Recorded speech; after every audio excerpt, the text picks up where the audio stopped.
vamos ler um texto para meditação esta noite no livro do profeta Jeremias, capítulo 2.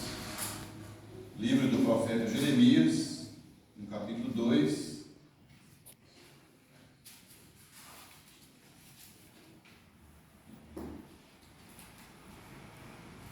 A partir do versículo 1, nós lemos assim. Jeremias, capítulo 2, verso 1.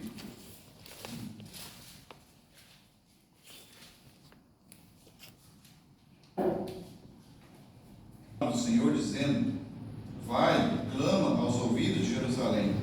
Assim diz o Senhor: lembro-me de ti, da tua afeição quando eras jovem, e do teu amor quando noivo, e de como me seguias no deserto, numa terra em que se não semeia. Então Israel era consagrado ao Senhor, e era as primícias da sua colheita. Todos os que o devoraram se faziam culpados, e o mal vinha sobre eles, diz o Senhor. Agora, vamos pular para o versículo 13. Verso 13. O profeta diz assim, Deus falando através do profeta, ele diz: porque dois males cometeu o meu povo, a mim me deixaram o manancial de águas vivas, e cavaram cisternas rotas que não retêm as águas. Acaso é Israel escravo ou servo nascido em casa? Por que, pois, veio a ser presa? Os leões novos fugiram contra ele, levantaram a voz da terra dele e fizeram uma desolação. As suas cidades estão queimadas, e não há quem nelas habite. Até os filhos de Mênfis e de Táfnis te pastaram do alto da cabeça. Acaso tudo isso não te sucedeu por haveres deixado o Senhor teu Deus, quando te guiava pelo caminho? Agora, pois, que lucro terás indo ao Egito para beberes as águas do Nilo, ou indo à Síria para beberes as águas do Eufrates? A tua malícia te castigará, e as tuas infidelidades te repreenderão. Sabe, pois, e vê que mal e quão amargo é deixares o Senhor teu Deus, e não teres temor de mim, diz o Senhor dos exércitos. Uma pequena meditação nessa noite acerca desse profeta, Jeremias. Há muita coisa semelhante na vida do profeta Jeremias com a pessoa do Senhor Jesus Cristo. O profeta Jeremias foi chamado a ser profeta, a servir ao Senhor em meio do povo de Israel, do povo de Judá, ainda jovem. Desde da sua juventude, talvez com seus 20 anos, ele já era profeta. E nesse serviço de profeta, ele vai passar muitos anos profetizando para o povo de Israel. E esse povo vai sempre desobedecer aquilo que o Senhor vai falar através do profeta Jeremias. E esse profeta vai ser o profeta sofredor. Ele é reconhecido como profeta chorão. Ele era um homem muito sensível. E por causa do seu serviço de transmitir a vontade do Senhor para o povo de Israel, e vendo a rejeição do povo de Israel com a palavra do Senhor, ele sabia das consequências que isso traria para aquele povo, o povo que ele tanto amava. E muitas vezes Jeremias está chorando, está lamentando. Ele escreveu o livro de Lamentações, mostrando o seu lamento em relação à nação de Israel, que ouviu tantas vezes, que teve tantas oportunidades, mas que rejeitou todas elas. E aquilo que Jeremias profetizou contra a nação de Israel, que haveria de acontecer se eles desobedecessem, com o passar dos anos ele está vendo essas consequências chegando, e o povo de Israel sofrendo as consequências dos seus males, das suas transgressões, dos seus pecados. Eu queria destacar nessa noite esse versículo 13, destacando apenas dois males que o povo de Israel cometeu e que Jeremias está trazendo aos seus ouvidos aqui no versículo 13, quando ele diz assim: porque dois males cometeu o meu povo. Quais são esses dois males que o povo de Israel, que o povo de Judá cometeu? Então ele vai dizer: a mim me deixaram, Deus está dizendo através do profeta, a mim me deixaram o manancial de águas vivas. Qual foi o outro mal?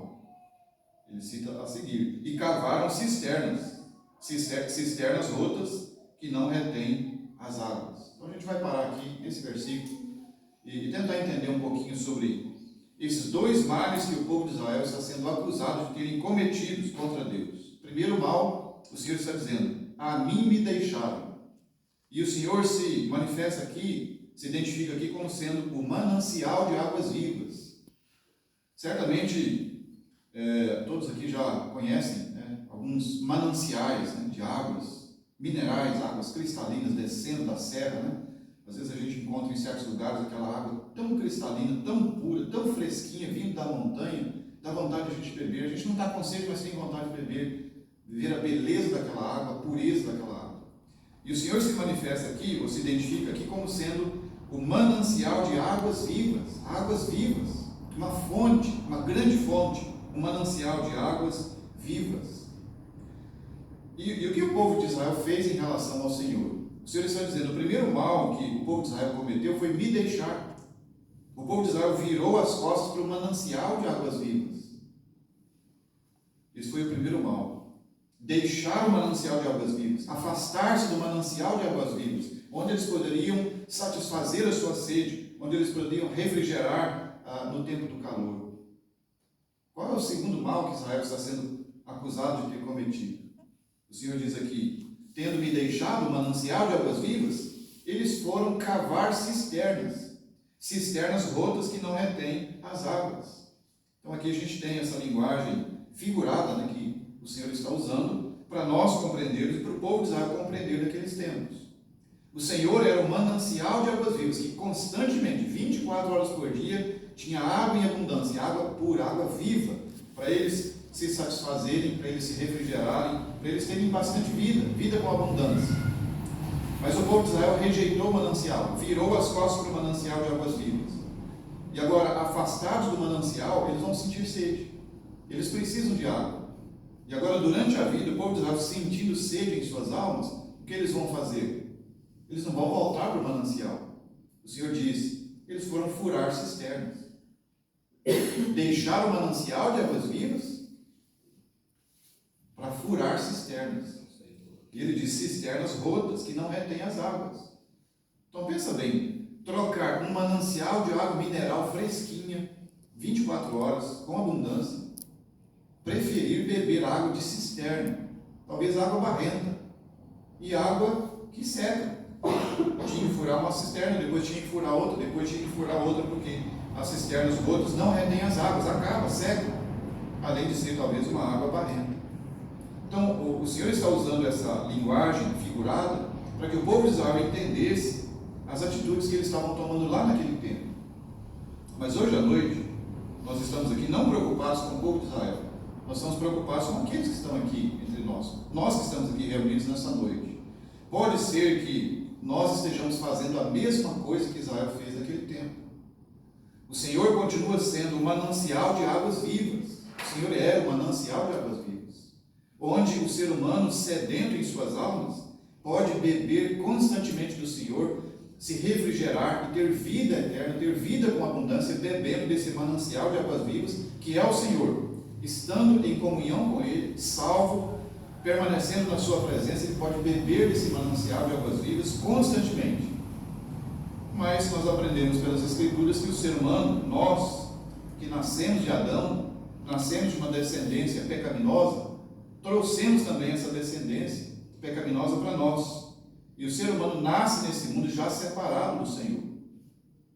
Nós já nascemos pecadores. É claro que depois de um certo tempo nós começamos a produzir pecados, atitudes pecaminosas, mas nós já nascemos pecadores.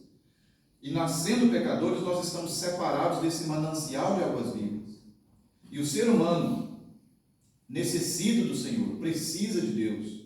Por que o ser humano necessita de Deus? Porque o ser humano não é só corpo. O ser humano é espírito, alma e corpo. E a alma do ser humano é o sopro de Deus. Então o ser humano precisa de ter comunhão com Deus para que a sua alma possa se refrigerar. E a alma do ser humano tem sede de Deus. Nós lemos no Salmo 42 o salmista dizendo lá: a minha alma tem sede de Deus, do Deus vivo. Então o salmista estava sentindo em sua alma uma carência de Deus, uma necessidade de ter comunhão com Deus, de estar na presença de Deus, do perdão de Deus, da salvação de Deus. E todos nós temos que concordar com isso. A nossa alma precisa do Senhor. A nossa alma tem sede de Deus. O problema é que o ser humano natural não consegue entender isso. Que as carências da alma do ser humano são carências de Deus. E o ser humano afastado do Senhor, afastado do manancial de águas vivas, quando esse ser humano sente carência na sua alma, carência afetiva, carência nas suas emoções, ele acha que ele está precisando de diversões, ele acha que ele está precisando de festas, ele acha que ele está precisando de bebidas, de drogas, e de prazeres, e assim por diante. E o ser humano começa então a correr para baixo, para cima, atrás dessas experiências, achando que é isso que vai satisfazer a sua alma. E hoje nós estamos vendo, desde a infância, desde a adolescência, juventude, o mundo inteiro correndo atrás de muitas atividades, investindo o seu tempo, investindo o seu dinheiro atrás de cisternas, furando cisternas aqui e ali, aqui e ali. A cada final de semana é uma cisterna nova que se fura. E eu estou falando, eu creio que ontem falei isso aqui também, que me converti aos 17 anos, cansado de furar cisternas.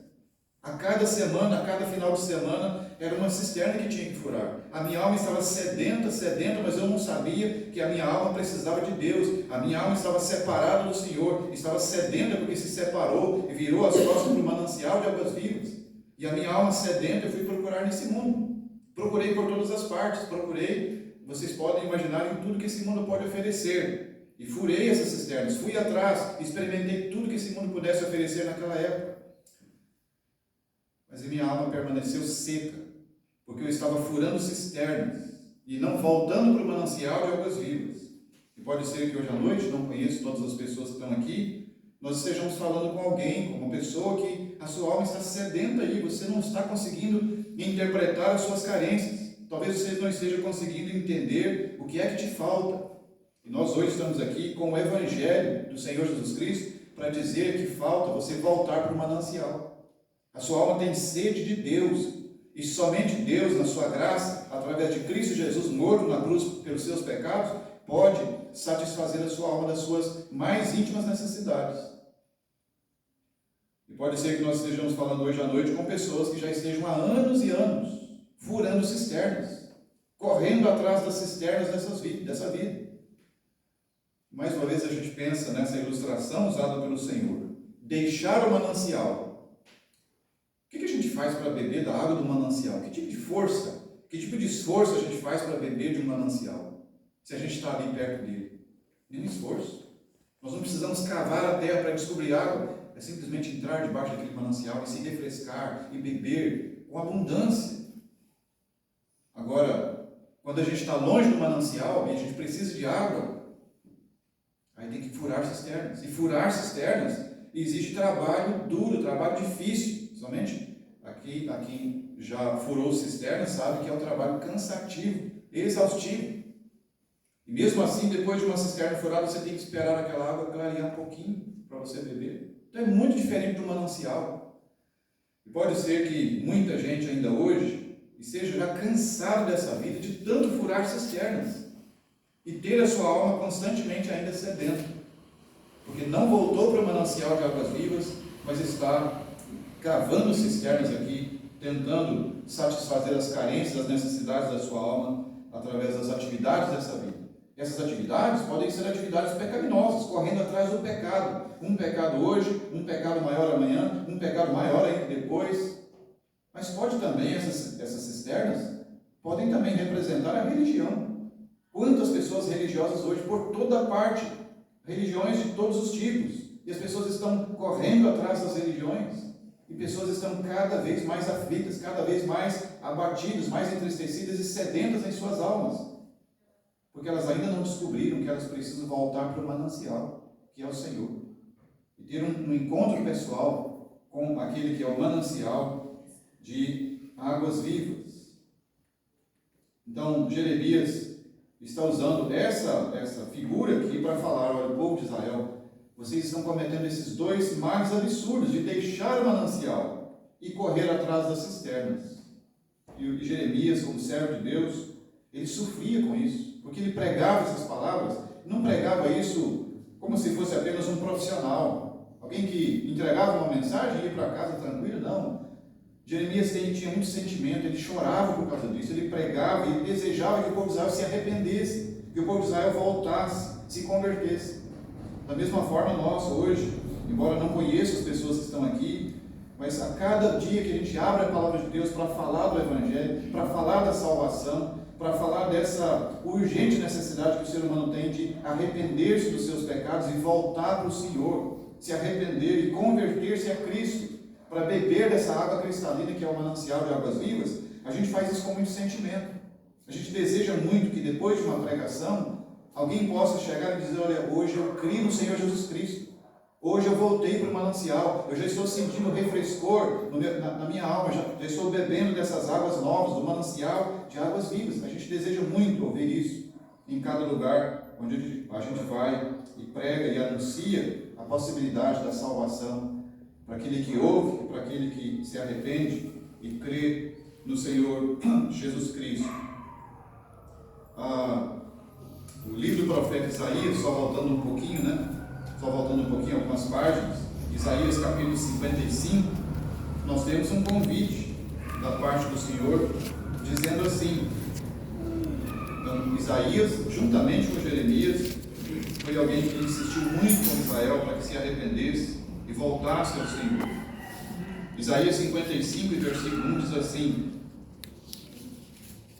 a todos vós os que tendes sede, vinde às águas. E vós, os que não tendes dinheiro, vinde, comprai e comei. Sim, vinde e comprai, sem dinheiro e sem preço, vinho e leite. Então, é o convite gracioso do Senhor, dizendo: se vocês têm sede, então venham. Vocês podem vir. Se vocês não têm dinheiro, venham. Sem dinheiro e sem preço, vinde. E ele diz no versículo 2: por que gastais o dinheiro naquilo que não é pão, e o vosso suor naquilo que não satisfaz? Ouvi-me atentamente, comei o que é bom, e vos deleitareis com finos manjares. Inclinai os vossos ouvidos e vinde a mim. Ouvi, e a vossa alma viverá, porque convosco farei uma aliança perpétua, que consiste nas fiéis misericórdias prometidas a Davi. Olha o convite do Senhor. Ele está dizendo: vinde às águas, mas vinde de graça, não será cobrado, não há um preço pago a ser caro. Ele está oferecendo gratuitamente essas águas da vida. E no verso 2 ele está perguntando: por que vocês estão gastando o seu suor, o seu esforço, gastando o seu dinheiro naquilo que não é pão, naquilo que não pode satisfazer? E ele mais uma vez diz: vinde, inclinai os vossos ouvidos, ouçam a minha palavra, inclinai os ouvidos e vinde a mim, e a vossa alma viverá. Então ele está falando aqui de vida na alma, salvação da alma.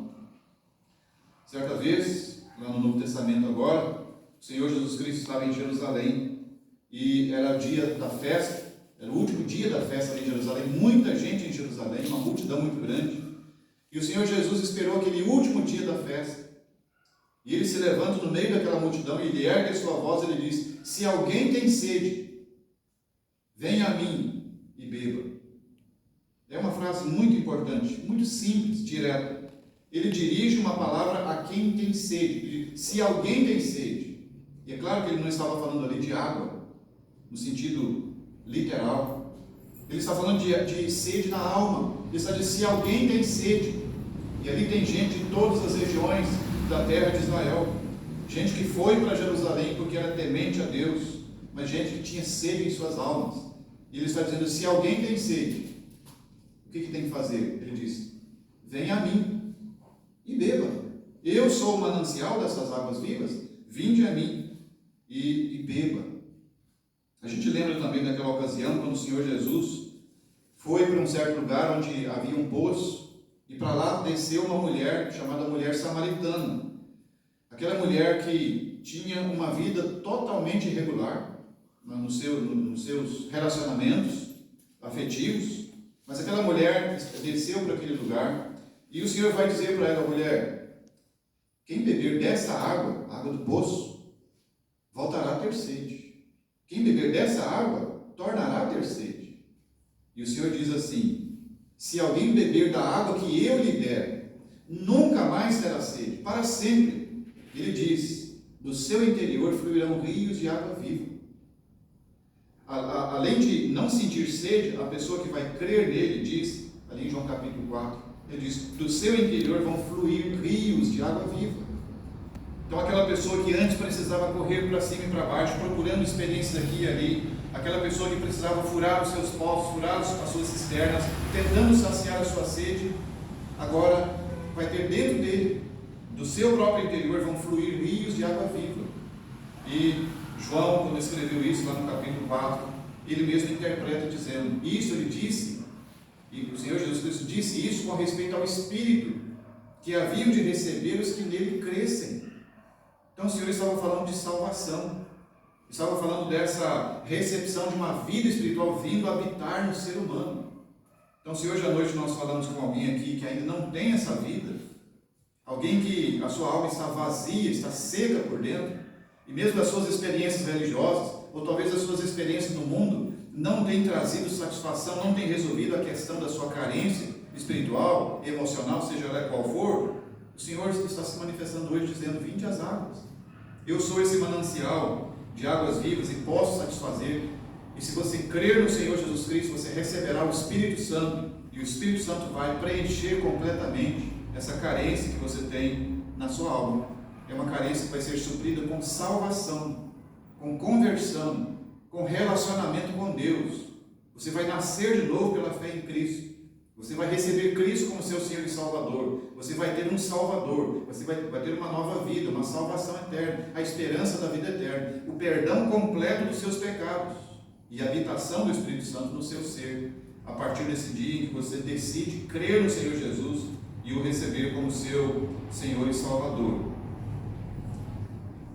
Eu queria ler ainda, para nós encerrarmos esta mensagem, João capítulo 19, o Evangelho de João no capítulo 19, nós temos uma cena lá na crucificação. O Senhor Jesus Cristo está sendo crucificado, e eu queria extrair daqui uma frase que foi dita pelo próprio Senhor Jesus. João capítulo 19, João 19, e o verso 28, onde diz assim a palavra de Deus, é a cena da crucificação do Senhor Jesus Cristo. O verso 28 diz: depois, vendo Jesus que já estava consumado, para se cumprir a Escritura, disse: tenho sede. O Senhor Jesus, já aproximando-se o fim da sua crucificação, depois de ter passado uma noite sem dormir, provavelmente a noite de quinta-feira, passou naquele julgamento, depois ele é levado e entregue aos soldados romanos, ele é despido das suas vestes, ele é severamente açoitado, até que os historiadores dizem que muitos criminosos que se submetiam àqueles açoites que o Senhor Jesus Cristo sofreu, morriam ali mesmo, porque não resistiam aos golpes dos açoites, mas o Senhor Jesus resistiu, ele não podia morrer ali.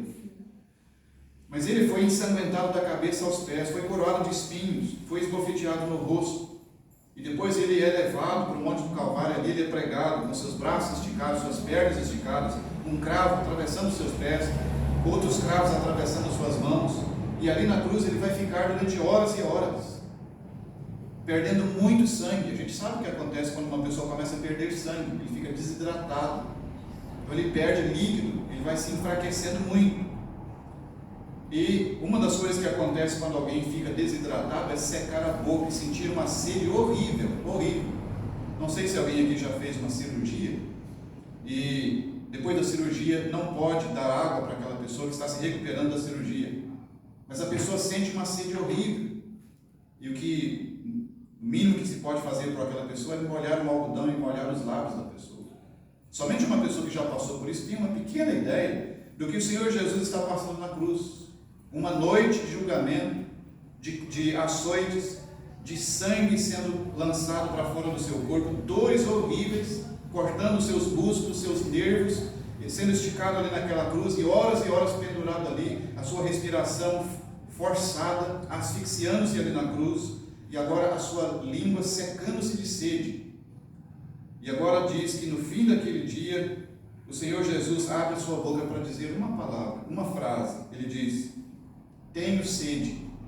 E aqui está escrito que ele falou isso para se cumprir a Escritura. Aquilo que já estava escrito há muitos séculos atrás, que naquele dia da sua crucificação ele sentiria sede. Ele está cumprindo as Escrituras.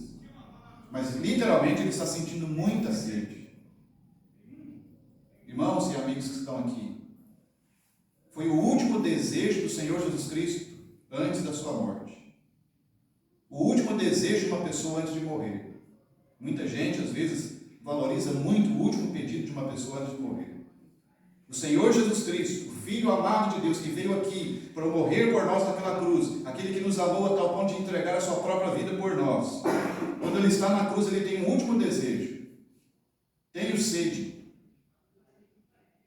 É só dar água para ele. Mas o que deram para ele? Diz o versículo 29, estava ali um vaso cheio de vinagre. E embeberam de vinagre uma esponja, e fixando-a num caniço de sopo, lhe achegaram a boca. Vinagre? Vinagre não mata a sede. Piora a situação, porque o vinagre é ácido, ácido. O último desejo do Senhor Jesus Cristo antes de morrer por nós na cruz não foi satisfeito. Tenho sede. Não lhe deram água para beber. Meu amigo que está aqui, ou você que está aqui que não é salvo ainda, saiba disso.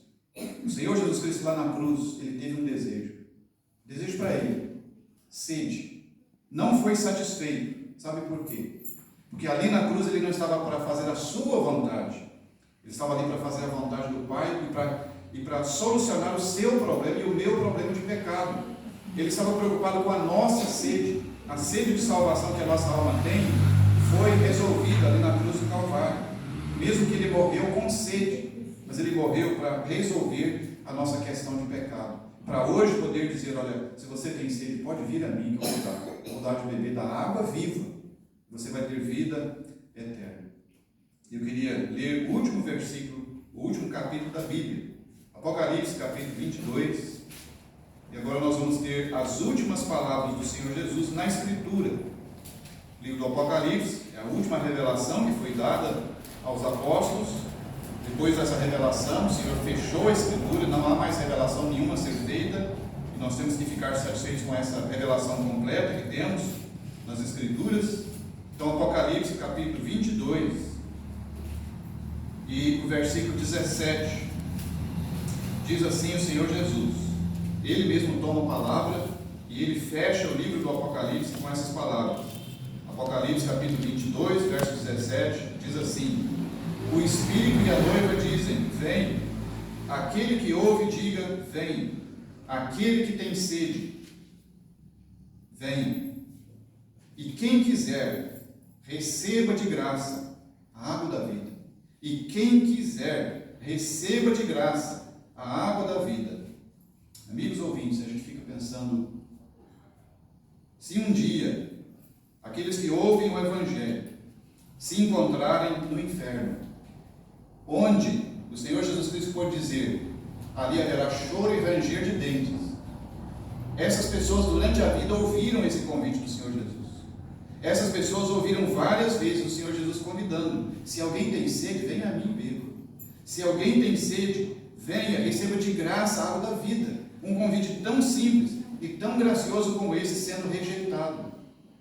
Uma vez, 2 vezes, 3 vezes, 4 vezes, e durante 1 ano, durante 10 anos, 20 anos, durante 50 anos. Pensem bem, uma pessoa que vive 50 anos ouvindo o Evangelho, rejeitando o convite do Senhor Jesus, e essa pessoa morre, e ela desce ao inferno. Dali ela nunca sairá. Sua alma estará ali, sofrendo horrivelmente para todo sempre. Com justiça? Com justiça. Porque o Senhor Jesus deu anos e anos de vida para essa pessoa ouvir o Evangelho e ouvir esse convite tão bondoso do Senhor Jesus. Aquele que tem sede, venha. E a pessoa ouviu esse convite. E você está ouvindo hoje à noite esse convite, o convite do Senhor Jesus. Aquele que tem sede, venha. Ele está te convidando. Se você sente a necessidade de salvação, venha a Cristo agora, para saciar essa sede, para resolver essa questão que você tem. Aquele que tem sede, venha. E quem quiser, olha a graça de Deus, quem quiser, Qualquer pessoa que quiser, ele diz, quem quiser, receba de graça, olha o preço, de graça, a água da vida, a água da salvação. Nós esperamos que hoje à noite, se houver entre nós alguém que ainda não tenha certeza da sua salvação, alguém que ainda tem a sua alma vazia, sedenta por dentro, possa vir a Cristo aqui e refrigerar-se em Cristo, receber Cristo como seu Senhor e como seu Salvador. Você não precisa vir aqui à frente, você não precisa levantar sua mão. Você vai dizer para o Senhor, é para o Senhor que você vai dizer, Senhor, eu sou um pecador, sou uma pecadora, a minha alma está sedenta, a minha alma deseja a salvação, e eu me achego a Ti, eu reconheço os meus pecados, reconheço que o Senhor morreu por mim naquela cruz, e hoje eu me achego a Ti com fé, com confiança, confiando no Evangelho, e confiando no que o Senhor Jesus fez na cruz, em meu lugar. Eu recebo salvação hoje à noite, por um ato de fé, por um ato de confiança. Que seja essa a sua decisão nessa noite. O Senhor realmente vai te abençoar se você assim fizer, confiando na sua palavra, no seu Evangelho. Amém. Amém.